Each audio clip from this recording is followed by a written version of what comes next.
আপোনালোকে অসম ৰাজ্যিক গ্ৰামীণ জীৱিকা অভিযানৰ যি আমাৰ মাটিয়া খণ্ড গ্ৰামীণ জীৱিকা অভিযান মানে আপোনালোকৰ জীৱিকা সখী হিচাপে আপোনালোকে লগতে বেংক মিত্ৰ হিচাপে আপোনালোকে ঘূৰি আছে আজি ফিল্ডত। ইতিমধ্যে আমাৰ দেশৰ প্ৰধানমন্ত্ৰী তথা অসমৰ মাননীয় মুখ্যমন্ত্ৰী মহোদয়ে আজাদী কা অমৃত মহোৎসৱ উপলক্ষে মানে অহা আমাৰ 13 তাৰিখৰ পৰাই 13 আগষ্টৰ পৰা 15 তাৰিখলৈকে মানে ৰাষ্ট্ৰীয় পতাকা প্ৰত্যেকৰ ঘৰে ঘৰে উত্তোলন কৰিব দিছে।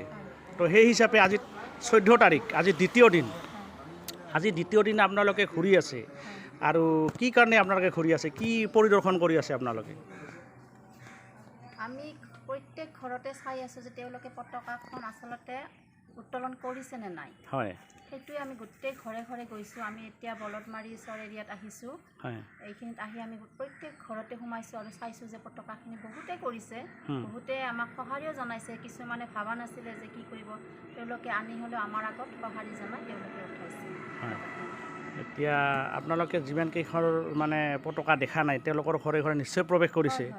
আৰু তেওঁলোকক মানে আপোনালোকে যি আহ্বান জনাইছে, আমাৰ দেশৰ প্ৰধানমন্ত্ৰী তথা অসমৰ মুখ্যমন্ত্ৰীৰ যি আহ্বান, ঘৰে ঘৰে মানে পতাকা উত্তোলন কৰক, মানে এই সঁহাৰি জনাই আপোনালোকেও জীৱিকা সখী হিচাপে বেংক মিত্ৰ হিচাপে আপোনালোকেও আপোনালোকৰ যি দায়িত্ব আৰু কৰ্তব্য পালন কৰিছে।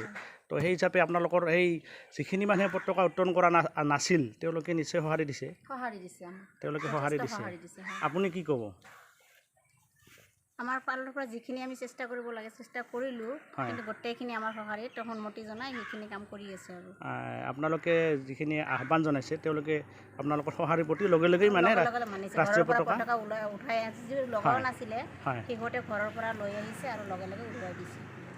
আপোনালোকৰ যি আহ্বান বা যি আপোনালোকৰ দায়িত্ব কৰ্তব্য আপোনালোকে সুচাৰুৰূপে পালন কৰিছে, আৰু আপোনালোকৰ যি আহ্বান মানে তেওঁলোকে সঁহাৰি জনাইছে।